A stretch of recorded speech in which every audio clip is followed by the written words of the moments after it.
Hello, my name's James. I'm a portrait photographer from Portsmouth in the UK. I welcome you to this, my studio, and to this workshop, how to photograph amazing portraits. We're going to be utilising a paddling pool and some watering cans and a Zoe Lucas in this shot today. Here's Zoe. We've dressed Zoe today in a really, really cool leather skirt, but also this sparkly top, which is going to be key to the marrying up with the effects that we're going to create in the final image. What we want to do is we want to create and build a set that allows us to drop water down in the background behind to create, it's almost like a showery type effect, almost as if we're standing in rain, but within the studio environment, and we're going to try and do it safely. The few things that we've employed here is a great big paddling pool with high sides, because we're going to be pouring water into the backdrop. That little bit here is going to be just here. So we've got two watering cans filled up with water, and we've got this paddling pool here, so that to minimize spill, we've kept it as quite a high-sided pool there. We've also employed towels. There's towels all over the place, and there's a step ladder and some steps so that the people pouring the water behind are going to be out of shot. They're going to pour it from quite high up. We've also employed our two blackboards there. You might have seen those in previous videos. They're our white and black reflectors. We've just turned them around to the black side so that we have a dark background so that Zoe really pops into the foreground. But then when we're shooting, the water droplets in the background, they pop too. Because if we're shooting on white, there's the chance that maybe we won't get the specular highlights as impactful as we would against a dark background. So that's what we're going for today. First thing we need to do though is we need to set up our main light, our key light. And the key light we're using today is this small octobox. It's around about the size of half a Zoe. So that's the sort of area, that's the element that we're going to be shooting in today. We're going to be trying to crop Zoe in here to get a nice close-up portrait. We're going to move the light in here just around to the side, 45 degrees up, 45 degrees round and 45 degrees down towards Zoe here, and we framed her. If we come round with the camera here, we'll see that she's framed with a small side step to the right within the backdrop there, within that black backdrop. So when I zoom in on a slightly longer focal length, she should be surrounded almost completely by black. I've set up the camera here 1/160th of a second, the highest shutter speed sync I can get with standard sync, around about f9 and ISO 100 here, shooting on RAW so that we can get all the full detail back if we want. We're just going to give us a simple pose there for me, Zoe, just to begin with, and 3, 2 and 1 we should see here. There we go.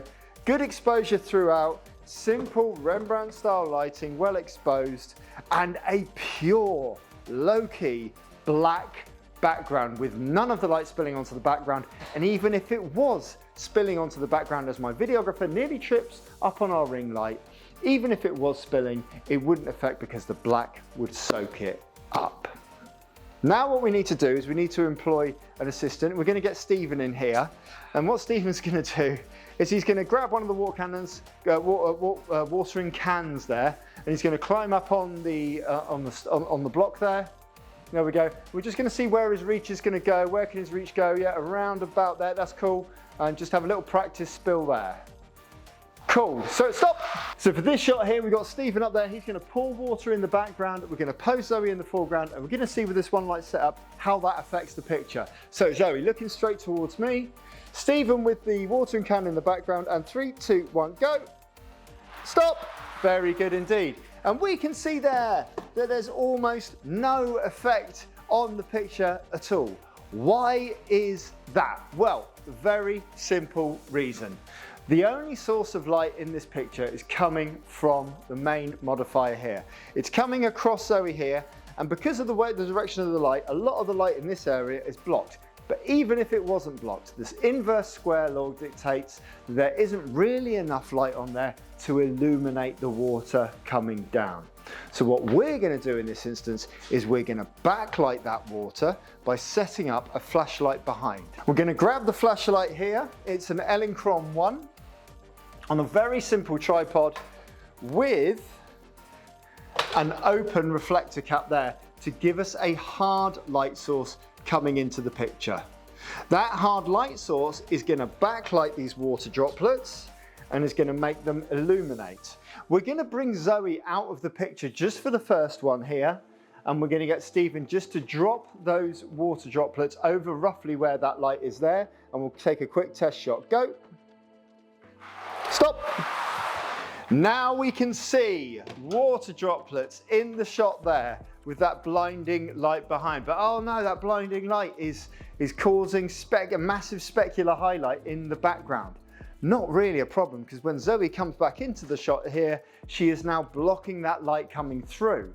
It's providing a hair light and rim light all the way around the back of her, but it should also highlight the specular highlights of the water behind. Pick a pose there for me, Zoe. Get ready, Stephen, and in 3, 2, 1, go. Stop. Very good there. So now we can see that we've got water in the background and we've got Zoe posed amazingly in the front. The main problem here though is obviously it's just as we nearly fall over a second time. The main problem here is that we've just got one channel of water coming down to the side. So what we really need is we need a second body to throw some more water in this shot. And that is going to happen by my videographer picking up a water cannon, and we're going to stick you in a tripod now for the rest of the shoot. Let's go. Okay, so we're back now. We've got Zoe here and we've got two people up there on ladders just above, ready to spread the water down into the backdrop behind. We're going to take the shot here and we're just going to see how that looks with a couple of different exposures. So we're going to take 3 flashes, guys, and we're just going to see how these ones look. So we're going to stand you just a little bit this way, Zoe, that's perfect. So I can see there that she's absolutely perfectly aligned with that backlight. We're going to get those watering cans as high as we possibly can in the air, and in 3, 2, 1, go.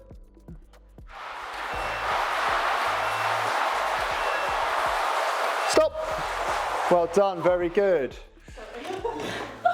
So it's quite a narrow channel of water coming through the middle there, so I'm just going to encourage my guys in the background just to get it a little bit further apart if we can, just to get a little bit more of an even spread. But we can see that we got good exposure across absolutely everything there. We're going to do the same again. Little side step this way again, Zoe. In 3, 2, 1, go. There. Stop. Well done. Good, that first one was excellent. Perfect. So we got absolutely surrounded there by the water. How are we doing for water in the cans, guys? You got enough? Yep. Halfway. Yep. So to affect this even more, we're just going to put a blue gel on our background light there. And by putting the blue gel on, we change the colour of the light coming through the back of the scene. And that means that these little water droplets should come through blue, which will marry up in a tertiary colour scheme or an analogous colour scheme with Zoe's top. 3, 2, 1, go. Change it, change it, stop. Very good, well done. So now we've got blue light coming through there, and we've changed that there to look like something really, really cool. Now what we're going to do is we're just going to bring one of our watering cans to come in a little bit closer to Zoe here. So come down here on this side, and the other watering can is going to go in the background. This is where we get a little bit technical. I'm going to move and shift the balance of where the water's falling in the picture. Some in the midground and some really close to Zoe, so there's distance there. And what I'm going to try and attempt to do is to use keen bokeh to create different shapes and forms within the water droplets behind.